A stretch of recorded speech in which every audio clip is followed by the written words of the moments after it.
Hello and welcome to another edition of the Moving Iron Podcast. This podcast is proudly provided by Axon, helping dealers move more iron for almost 100 years. Find out more at axontire.com. Axon was started almost 100 years ago out of a passion for keeping agriculture moving. It's that same passion that drives them today. With a vision for a better experience for both farmer and dealer, they set out to create a better way to move more iron. When you partner with Axon, you get immediate access to a full range of products and solutions designed to meet the complex needs of today's grower. Axon carries all major brands and sizes of tires, wheels, and tracks. From custom colors and sizes to fully customized wheels, you can have the solution for virtually any problem today's farmer is trying to solve. To find more or become an Axon dealer, please visit axontire.com. This podcast is also brought to you by Valley Transportation. Valley has over 33 years in the trucking business, moving ag and construction equipment across the country. For more information, go to valleytransinc.com or give Parker a call at 800-657-4910. At Valley Transportation, our goal is to help you reach yours. Moving higher in the 21st century. Hard-working people working hard for you and me. Moving higher, time and time again. Through the years you'll find us here. Moving higher. Hello and welcome to Moving Iron Podcast Markets with Chip Nellinger. This edition of the Moving Iron Podcast is brought to you by Axon Tire, helping dealers move more iron for the past 100 years. For more information, go to axontire.com. Chip, does it get cold in Illinois in the wintertime? There's a strong seasonal tendency for cold temperatures. You knew when it was 60 degrees on Christmas Day that we were going to pay for it eventually. Yeah, and I think you're probably getting ready to have a little taste of that. Do you like to keep your hands warm in the wintertime, Chip? When I'm outside, I definitely do. Well, if you want a free pair of deerskin gloves, go ahead and email marketing at axontire.com, and the good folks at Axon Tire will send you a free pair of deerskin work gloves to help you through those cold January days. So might take advantage of that, Chip. I think I needed those yesterday when I was digging out of the mini blizzard we had. Yeah, there was a little bit of snow came through the area. So if you're interested in a free pair of gloves from Axon Tire, go to marketing at axontire.com, and they will send you a pair over. So Valley Transportation has been hauling ag and construction equipment across the country for the past 33 years. Call Parker at 800-657-4910 for all your trucking needs. At Valley Transportation, our goal is to help you reach yours. No matter how you buy ag equipment, from a dealer, auction, or a private party, AgDirect can help you finance it. You can even apply online at agdirect.com. Learn more about your financing options at agdirect.com. Chip is with Blue Reef Agri-Marketing out of Morton, Illinois, and is kind enough to come on once a week and talk about what's going on in the market. So, Chip, Happy New Year. Hope you had a good holiday season. Hey, Happy New Year, Casey. It was very relaxing and kicking the new year off with a little bit of volatility here. So it's going to be an interesting month of January. Weather market full blown. Got the crop report coming out on the 12th. You got some outside market volatility, a little bit of everything. And started off the first trading day of the year yesterday with some very choppy action, kind of unexpected action to a lot of people with corn and wheat getting beat up a little bit in spite of a really kind of a threatening forecast in southern Brazil and across Argentina. Yeah, that was the I paid attention, but I didn't pay attention that last couple weeks there, but towards the end of the year, and there was just as much volatility going into New Year's Eve as there was any other time of the year, if not more. And like you talked about, it kind of spilled over into the first of the year, and there's a lot of uncertainty out there right now. Whether you take a look at the Omicron virus, and you got drought, and you've got situations down in Brazil. It's dry in one place and flooding in the other. So I mean, there's all kinds of craziness happening right now. I guess as you kind of overlook, like you just mentioned, we're right smack dab in another weather market again. Or I don't know if we really ever stopped being in the weather market, but I guess as you take a look at all these factors that are playing in, I mean, what are some of your thoughts as you take a look at this, first part of January heading to the real big? I mean, this crop report on the 12th is going to be a big market mover one way or the other. It is. It probably most importantly, it's going to give us our final yield numbers, and then from there you can kind of work into it backwards, to see what the carryout's going to be. A lot of evidence the last few months that USDA is too low on ethanol demand, so some people thinking they're going to bump up ethanol demand. Back of my mind, and I am a very poor predictor of what the USDA is going to do, so don't put much weight on this, but I would think that as dry as corn got at the end, we had a last 20, 30%, maybe more of harvest. People were harvesting corn at, 14% moisture. We had a lot of down corn kind of across the I-80 corridor, particularly in Illinois. And so it wouldn't be a stretch for me to think that they could maybe shave the corn yield back just a little bit. I think they're probably close on bean yields. You're going to have updates of world numbers. You're going to have a wheat planted acreage number. So a lot of information to drive us. That's, a week and a half out. And between now and then, the weather really is starting to matter now. And I wouldn't have put money on a back-to-back major drought, in South America, particularly southern Brazil.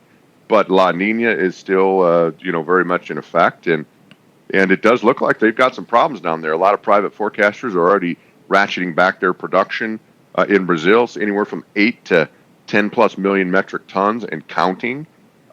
Still going to be a big crop, but the month of January, if they don't get much more rain, those estimates are going to continue to head south. And, the lower they go, that just means more potential export business for us eventually, less for Brazil to put out. Don't want to say that they won't have a crop. There's right now a lot of people thinking that even though you've ratcheted back production, they're still looking at, around a record crop. But the next 3 or 4 weeks are going to probably tell more of that tale. And unless they get some rain, that production number is going to shrink. And it's just become a very interesting situation. The corn market, obviously the bean market has kind of taken over the leadership role, as it should. Corn market seems a little bit heavy. It's torn between kind of a sell-off we've seen in wheat and a rally in beans, and corn doesn't know what to do. But eventually, if this dry weather continues into late January and into February, the corn market's going to get much more nervous about the potential for the Brazil second crop corn to be affected by these drought conditions too. Possibly planting. I mean, it's dry enough that that could affect planting, and if they get it in the ground then and it stays dry into February, March, that could affect production as well, and just be something that becomes wildly dynamic in corn. But right now it's more about bean situation, and beans have taken over kind of a leadership role to the upside here. So going to be an interesting month of January, and you mentioned that crop report being a big part of that. So this volatility is going to ramp up. Not that it hasn't been there already. We've seen some big, crazy swings intraday. It seems, kind of a head-turning volatility right now, but it's probably going to increase here in the next couple of weeks. Yep.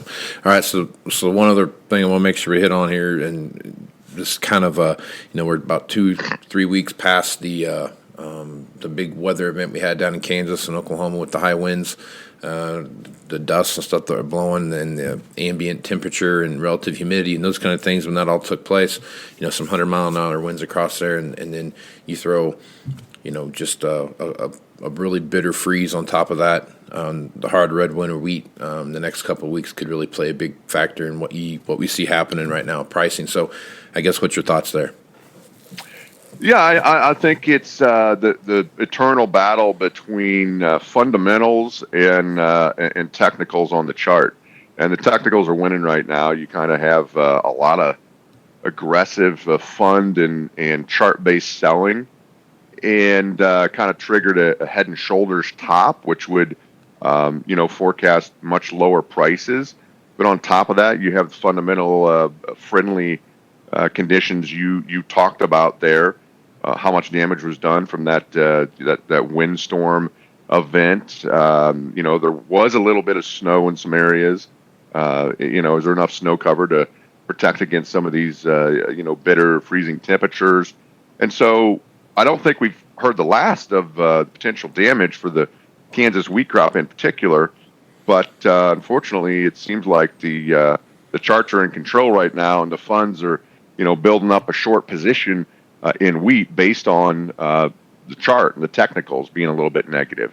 To that, I would add that sometimes in this type of environment with so much volume and volatility and algo trading, that sometimes those old classic chart patterns don't have as much follow through as they used to. So I could see a case there where you get everybody bared up because of this big head and shoulders, and we had some damage in Kansas, and the winter kill problems, and go roaring back the other way and put another rally in the wheat market. That's kind of how the wheat market operates, and a very vicious, hard to predict market with a mind of its own. And if that happens, if you stabilize the wheat market at the same time it stays dry in South America, I think that really flips over and adds some strength to the corn market as well.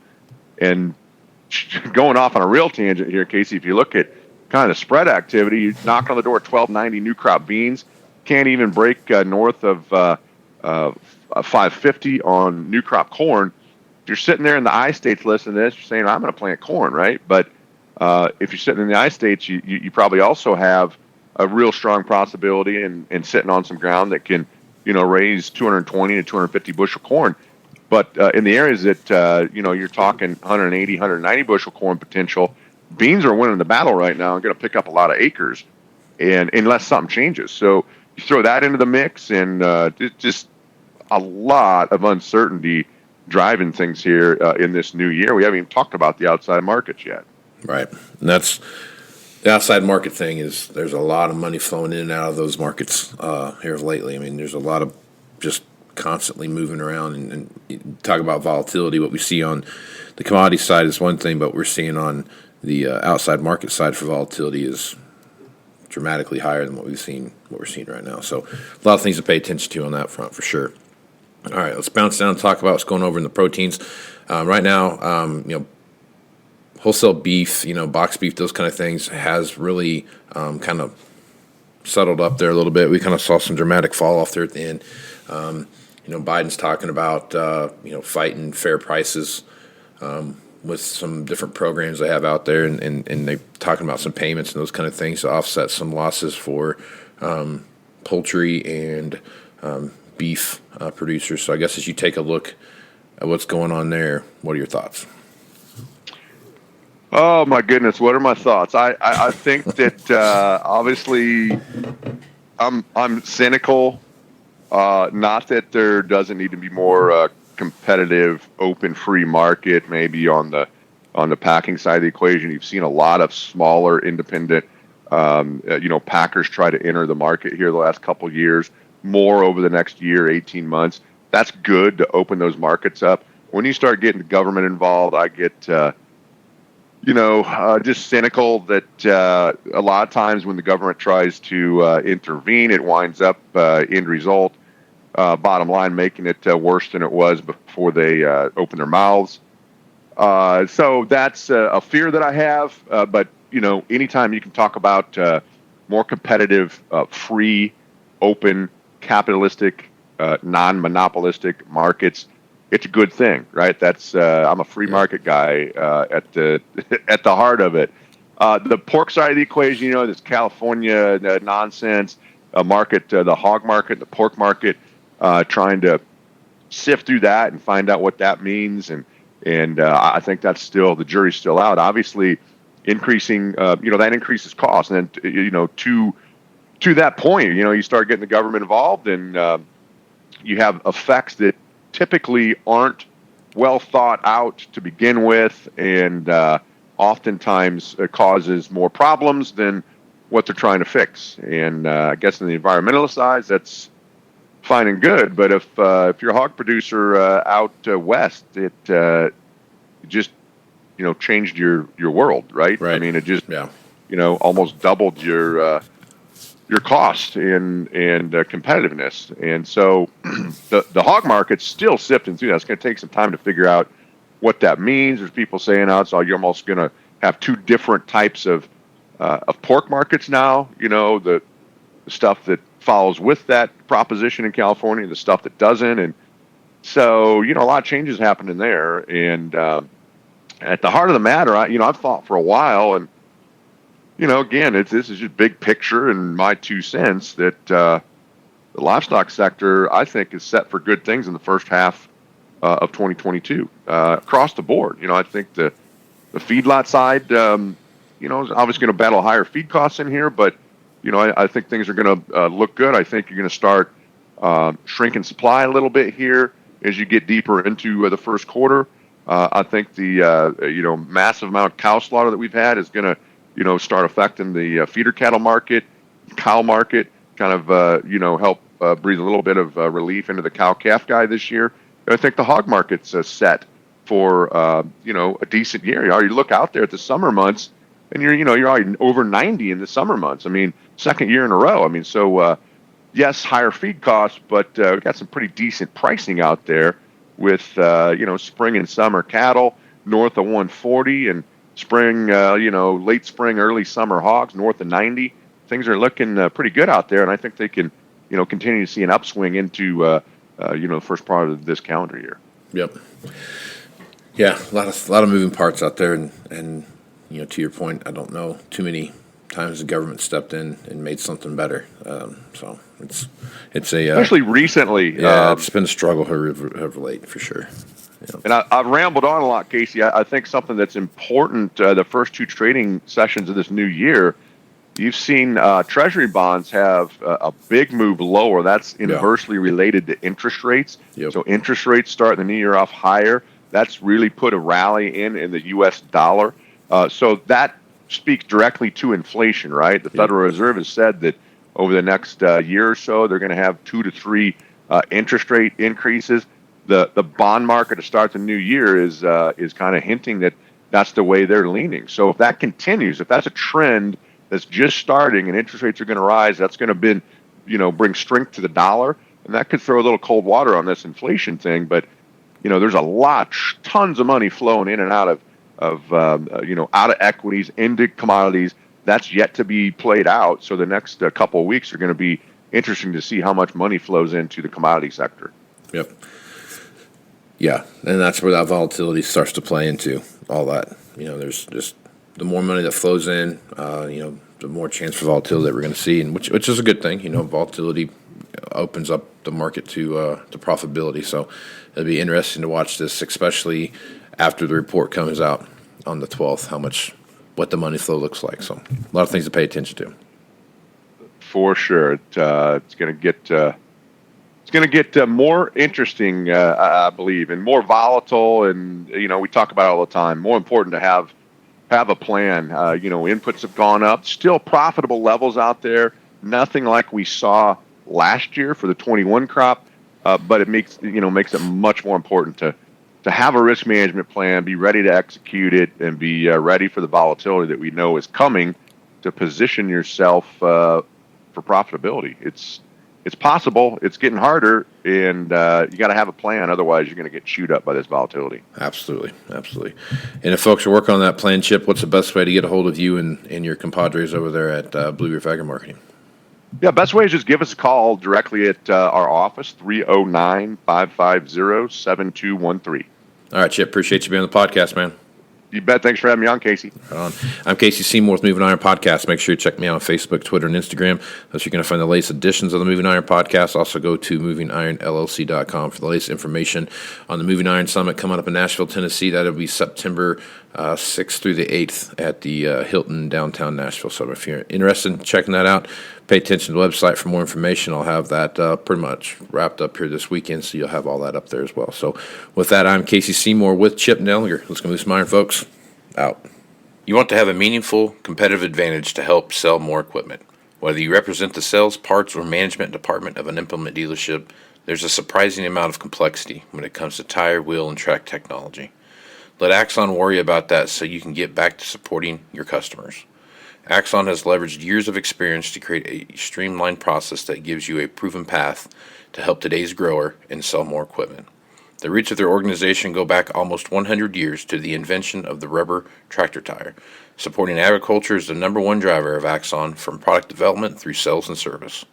To find more or become an Axon dealer, head over to axontire.com. This podcast is also brought to you by Valley Transportation. Valley has over 33 years in the trucking business, moving ag and construction equipment across the country. For more information, go to valleytransinc.com or give Parker a call at 800-657-4910. At Valley Transportation, our goal is to help you reach yours. Moving higher in the 21st century. Hard-working people working hard for you and me. Moving higher, time and time again. Through the years you'll find us here. Moving higher.